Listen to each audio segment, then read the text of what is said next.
নির্বাচন কমিশনে যারা আছে, সর্বোপরি রাজনৈতিক যে দল আছে, তাদেরকে অনুরোধ করব,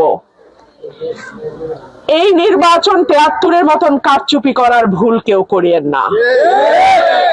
মানুষ এখন অনেক সচেতন, সবার হাতে হাতে মোবাইল টেলিফোন।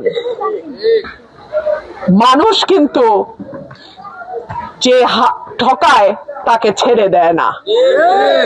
আপনাদের কাছে, সকলের কাছে অনুরোধ থাকবে, ভোটের দিন আপনাদের এই বোনটার পাশে আপনারা থাকেন। ভোটের ফল না আসা পর্যন্ত, ভাই গো, আমার তো ভাই নাই, আমার তো একটা চাচা নাই যারে আমি বলবো যে তুমি সেন্টারটা পাহারা দাও।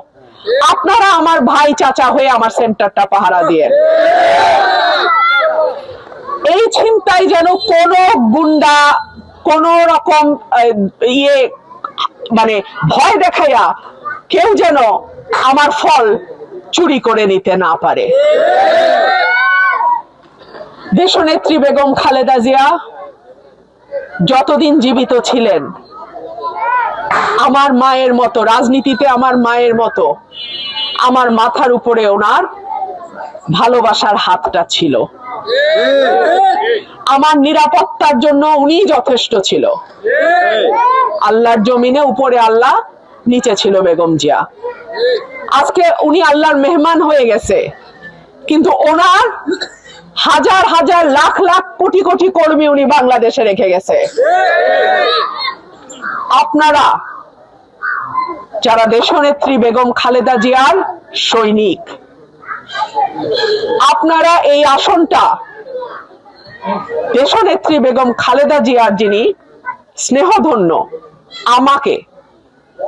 আমাকে ভোটের মাধ্যমে আপনারা তার প্রতি যেই সম্মান সেটা দেবেন।